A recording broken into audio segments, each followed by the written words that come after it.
A chemical weapon is a specialized munition that uses chemicals formulated to inflict death or harm on human beings. The Organization for the Prohibition of Chemical Weapons states, the term chemical weapon may also be applied to any toxic chemical or its precursor that can cause death, injury, temporary incapacitation or sensory irritation through its chemical action. Munitions or other delivery devices designed to deliver chemical weapons, whether filled or unfilled, are also considered weapons themselves. They are classified as weapons of mass destruction, though they are distinct from nuclear weapons, biological weapons, and radiological weapons. All may be used in warfare and are known by the military acronym NBC. Weapons of mass destruction are distinct from conventional weapons, which are primarily effective due to their explosive kinetic or incendiary potential. Chemical weapons can be widely dispersed in gas, liquid and solid forms, and may easily afflict others than the intended targets. Nerve gas, tear gas and pepper spray are three modern examples of CW, lethal, unitary, chemical agents, and munitions are extremely volatile and they constitute a class of hazardous chemical weapons that have been stockpiled by many nations. Unitary agents are effective on their own and do not require mixing with other agents. The most dangerous of these are nerve agents GA, GB, GD, and VX, as well as vesicant agents, which are formulations of sulfur mustard such as HT and HD. They all are liquids at normal room temperature, but become gaseous when released. Widely used during the First World War, the effects of so-called mustard gas, phosgene gas and others caused lung searing, blindness, death and maiming. As of 2016, CS gas and pepper spray remain in common use for policing and riot control. While CS is considered a non-lethal weapon, pepper spray is known for its lethal potential. Under the Chemical Weapons Convention, there is a legally binding, worldwide ban on the production, stockpiling, and use of chemical weapons and the precursors. Notwithstanding, large stockpiles of CW continue to exist, usually justified as a precaution against putative use by an aggressor. International law on chemical weapons. Before the Second World War, international law has prohibited the use of chemical weapons since 1899, under the Hague Convention, Article 23 of the regulations respecting the laws and customs of war on land adopted by the First Hague Conference, especially prohibited employing poison and poisoned arms. A separate declaration stated that in any war between signatory powers, the parties would abstain from using projectiles, the object of which is the diffusion of asphyxiating or deleterious gases. The Washington Naval Treaty, signed February 6, 1922, also known as the Five-Power Treaty, aimed at banning CW but did not succeed because France rejected it. The subsequent failure to include CW has contributed to the resultant increase in stockpiles. The Geneva Protocol, officially known as the Protocol for the Prohibition of the Use in War of Asphyxiating, Poisonous or Other Gases, and of Bacteriological Methods of Warfare, is an international treaty prohibiting the use of chemical and biological weapons. It was signed at Geneva June 17, 1925, and entered into force on February 8, 1928. 133 nations are listed as state parties to the treaty. Ukraine is the newest signatory, exceeding August 7, 2003. This treaty states that chemical and biological weapons are justly condemned by the general opinion of the civilized world. And while the treaty prohibits the use of chemical and biological weapons, it does not address the production, storage, or transfer of these weapons. Treaties that followed the Geneva Protocol did address those omissions and have been enacted. Modern agreements. The 1993 Chemical Weapons Convention is the most recent arms control agreement with the force of international law. Its full name is the Convention on the Prohibition of the Development, Production, Stockpiling and Use of Chemical Weapons and on the Destruction. That agreement outlaws the production, stockpiling and use of chemical weapons. It is administered by the Organization for the Prohibition of Chemical Weapons, which is an independent organization based in The Hague. The OPCW administers the terms of the CWC to 192 signatories, which represents 98% of the global population. As of June 2016, 66,368 of 72,525 metric tons have been verified as destroyed. The OPCW has conducted 6,327 inspections at 235 chemical weapon-related sites and 2,255 industrial sites. These inspections have affected the sovereign territory of 86 states parties since April 1997. Worldwide, 4,732 industrial facilities are subject to inspection under provisions of the CWC. Used chemical warfare involves using the toxic properties of chemical substances as weapons. This type of warfare is distinct from nuclear warfare and biological warfare, which together make up NBC, the military initialism for nuclear, biological, and chemical. None of these fall under the term conventional weapons, which are primarily effective because of the destructive potential. Chemical warfare does not depend upon explosive force to achieve an objective. It depends upon the unique properties of the chemical agent weaponized. A lethal agent is designed to injure, incapacitate, or kill an opposing force or deny unhindered use of a particular area of terrain. Defoliants are used to quickly kill vegetation and deny its use for cover and concealment.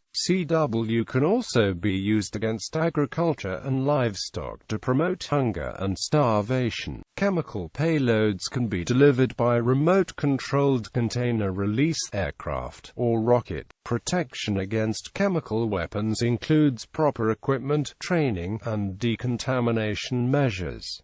Countries with stockpiles. CWC states with declared stockpiles. Of 190 signatory nations to the CWC, state parties listed below have also declared stockpiles, agreed to monitored disposal and verification, and in some cases, used CW in conflict. Both military targets and civilian populations have been affected. Affected populations were not always damaged collaterally, instead, at times, themselves the target of the attack.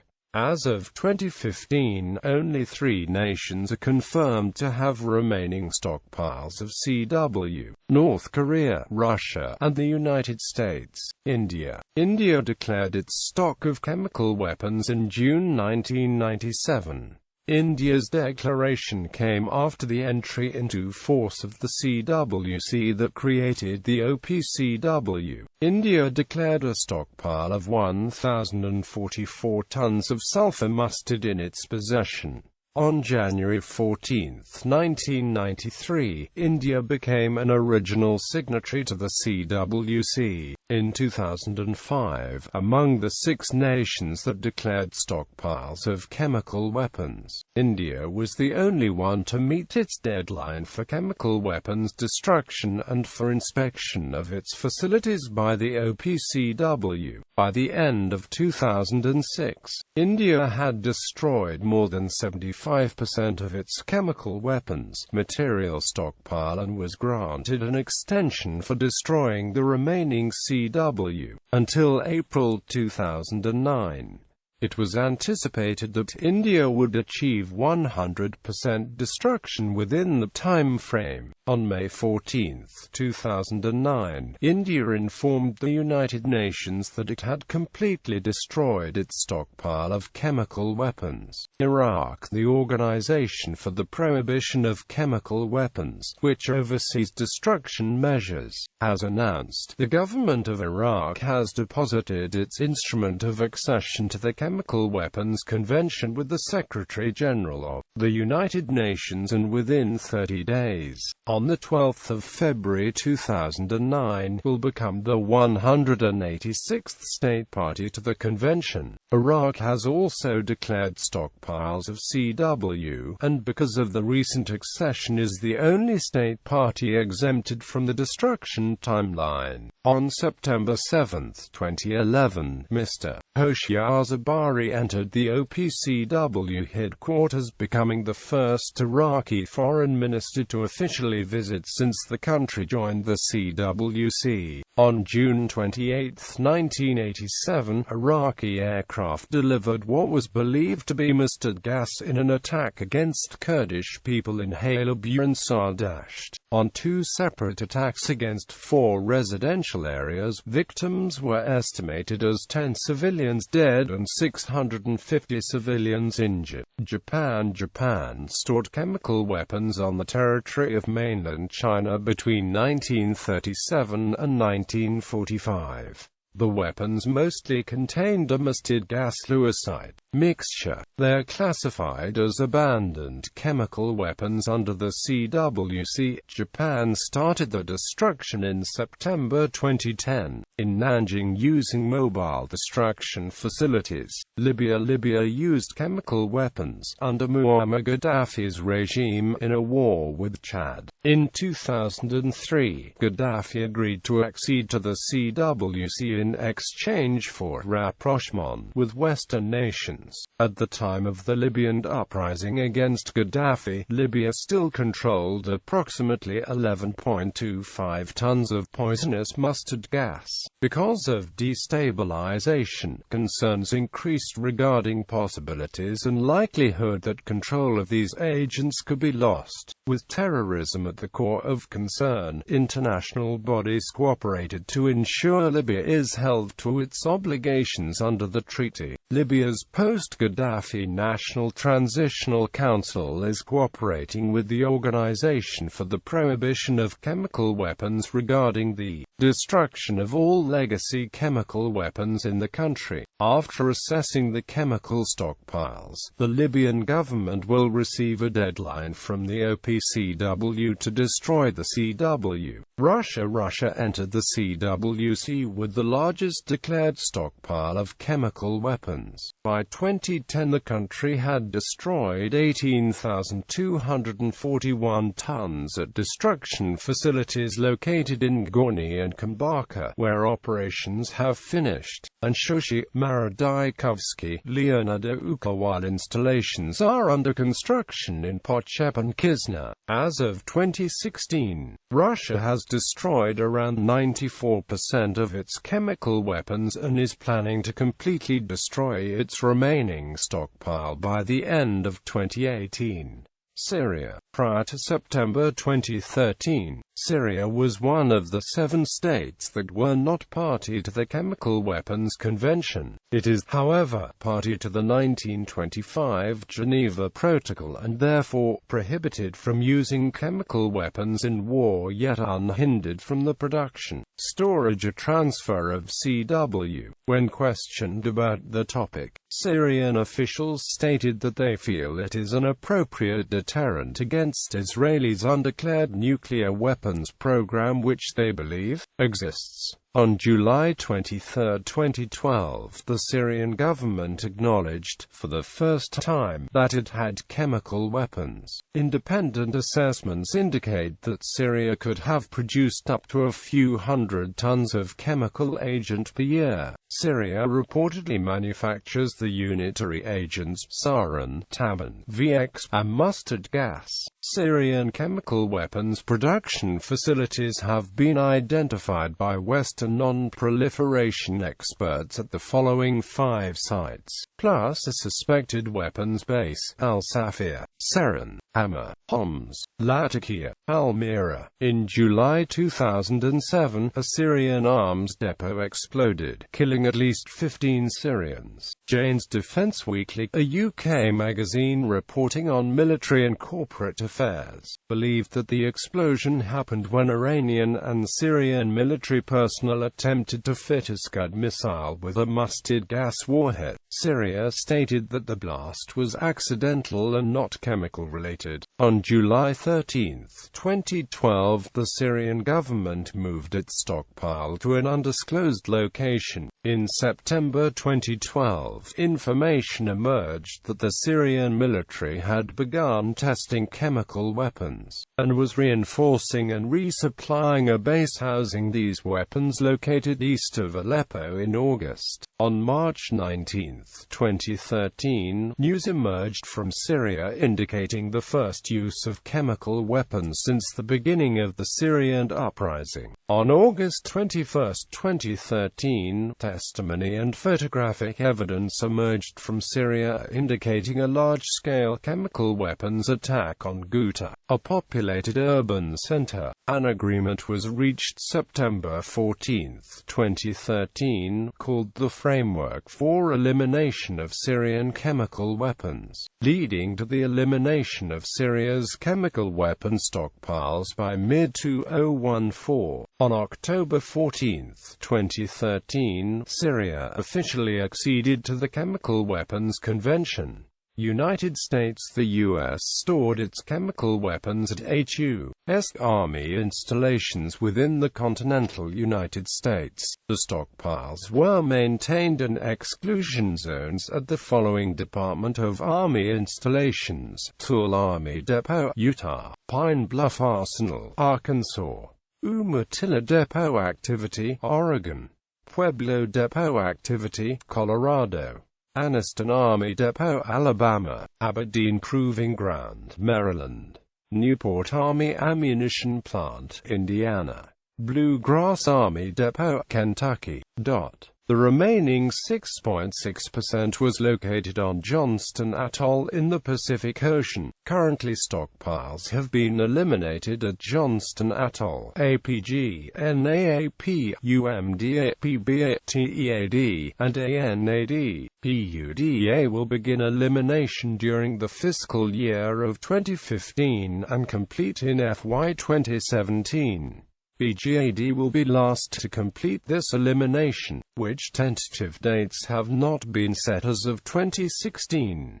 The U.S. policy on the use of chemical weapons is to reserve the right to retaliate. First use, or preemptive use, is a violation of stated policy. Only the President of the United States can authorize the first retaliatory use. Official policy now reflects the likelihood of chemical weapons being used as a terrorist weapon. Non-CWC states with stockpiles. Israel. Although Israel has signed the CWC, it has not ratified the treaty and therefore is not officially bound by its tenets. The country is believed to have a significant stockpile of chemical weapons, likely the most abundant in the Middle East, according to the Russian Foreign Intelligence Service. In a 1983 CIA report, it was stated that Israel, after finding itself surrounded by frontline Arab states with budding CW capabilities, became increasingly conscious of its vulnerability to chemical attack, undertook a program of chemical warfare preparations in both offensive and protective areas. In late 1982, a probable CW nerve agent production facility and a storage facility were identified at the Diamona Sensitive Storage Area in the Negev Desert. Other CW agent production is believed to exist within a well-developed Israeli chemical industry. In 1992, El Al Flight 1862 crashed on its way to Tel Aviv and was found to be carrying 190 90 liters of dimethylmethylphosphonate, a CWC Schedule II chemical used in the synthesis of sarin nerve gas. Israel insisted at the time that the materials were non-toxic. This shipment was coming from a U.S. chemical plant to the IIBR under a U.S. Department of Commerce license. In 1993, the U.S. Congress Office of Technology Assessment (WMD) Proliferation Assessment recorded Israel as a country generally reported as having undeclared offensive chemical warfare capabilities. However, it is unclear whether Israel still keeps its alleged stockpile of chemical weapons. North Korea is not a signatory of the CWC and has never officially acknowledged the existence of its CW program. Nevertheless, the country is believed to possess a substantial arsenal of chemical weapons. It reportedly acquired the technology necessary to produce tabun and mustard gas as early as the 1950s. In 2009, the International Crisis Group reported that the consensus expert view was that North Korea had a stockpile of about 2,500 to 5,000 tons of chemical weapons, including mustard gas, sarin and other nerve agents. Manner and form. There are three basic configurations in which these agents are stored. The first are self-contained munitions like projectiles, cartridges, mines, and rockets. These can contain propellant and/or explosive components. The next form are aircraft-delivered munitions. This form never has an explosive component. Together they comprise the two forms that have been weaponized and are ready for their intended use. The U.S. stockpile consisted of 39% of these weapon-ready munitions. The final of the three forms are raw agent housed in 1-ton containers. The remaining 61% of the stockpile was in this form, whereas these chemicals exist in liquid form at normal room temperature. The sulfur mustards H and HD freeze in temperatures below 55 degrees Fahrenheit. Mixing lewisite with distilled mustard lowers the freezing point to -13 degrees Fahrenheit. High temperatures are a bigger concern because the possibility of an explosion increases as the temperatures rise. A fire at one of these facilities would endanger the surrounding community as well as the personnel at the installations, perhaps more so for the community having much less access to protective equipment and specialized training. The Oak Ridge National Laboratory conducted a study to assess capabilities and costs for protecting civilian populations during related emergencies, and the effectiveness of expedient-in-place shelters. Disposal. The stockpiles, which have been maintained for more than 50 years, are now considered obsolete. Public Law 99-145 contains Section 1412, which directs the Department of Defense to dispose of the stockpiles. This directive fell upon the Dodd with joint cooperation from the Federal Emergency Management Agency. The congressional directive has resulted in the present chemical stockpile disposal program. Some places where chemical weapons were tested, such as the San Jose project in Panama, were not included in the disposal program. Thousands of mines on the island are still full of chemical gas and can be set off by passers-by. Historically, chemical munitions have been disposed of by land burial, open burning, and ocean dumping. However, in 1969, the National Research Council recommended that ocean dumping be discontinued. The Army then began a study of disposal technologies, including the assessment of incineration as well as chemical neutralization methods. In 1982, that study culminated in the selection adoption of incineration technology, which is now incorporated into what is known as the baseline system. Construction of the Johnston Atoll chemical agent disposal system began in 1985. This was to be a full-scale prototype facility using the baseline system. The prototype was a success, but there were still many concerns about CONUS operations. To address growing public concern over incineration, Congress, in 1992, directed the Army to evaluate alternative disposal approaches that might be significantly safer, more cost-effective, and which could be completed within the established time frame. The Army was directed to report to Congress on potential alternative technologies by the end of 1993, and to include in that report any recommendations that the National Academy of Sciences makes. In June 2007, the disposal program achieved the milestone of reaching 45% destruction of the chemical weapon stockpile. The Chemical Materials Agency releases regular updates to the public regarding the status of the disposal program. By October 2010, the program had reached 80% destruction status.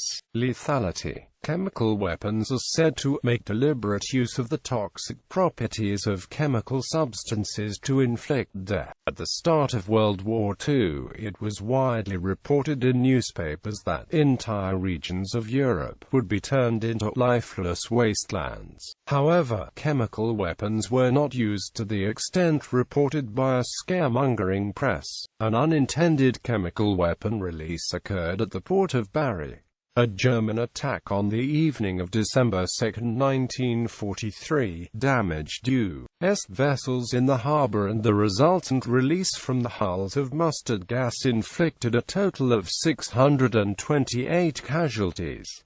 The U.S. government was highly criticized for exposing American service members to chemical agents while testing the effects of exposure. These tests were often performed without the consent or prior knowledge of the soldiers affected. Australian service personnel were also exposed as a result of the Brooke Island trials carried out by the British government to determine the likely consequences of chemical warfare in tropical conditions. Little was known of such possibilities at the time. Some chemical agents are designed to produce mind-altering changes, rendering the victim unable to perform their assigned mission. These are classified as incapacitating agents, and lethality is not a factor of their effectiveness. Exposure during Operation Iraqi Freedom and Operation New Dawn. During Operation Iraqi Freedom and Operation New Dawn, service members who demolished or handled older explosive ordnance may have been exposed to chemical warfare agents. The chemical warfare agents in the ordnance identified thus far were blister agents and nerve agents. Exposure to either agent was uncommon, with exposure to sarin being less common than exposure to mustard. The likelihood of long-term effects from a single exposure is related to the severity of the exposure. The severity of exposure is estimated from the onset of signs and symptoms coupled with how long it took for them to develop. The Department of Defense wants to identify those who experienced symptoms following exposure to chemical warfare agent. DOD is interested in the symptoms and their current status. DOD wants to be sure that the exposure is documented in the medical record, that the Department of Veterans Affairs is informed, and that they understand the future health risks. DOD can provide them with information regarding their exposure to share with the healthcare provider, and recommend follow-up if needed. While DOD has identified some individuals, they are conducting medical record screenings on units, and reviewing post-deployment health assessment and reassessment forms to identify other exposed individuals. Because these methods have limitations, individuals are encouraged to self-identify by using the DOD hotline. Unitary versus binary weapons. Binary munitions contain two, unmixed and isolated chemicals that do not react to produce lethal effects until mixed. This usually happens just prior to battlefield use. In contrast, Unit 3 weapons are lethal chemical munitions that produce a toxic result in their existing state. The majority of the chemical weapon stockpile is unitary and most of it is stored in one-ton bulk containers.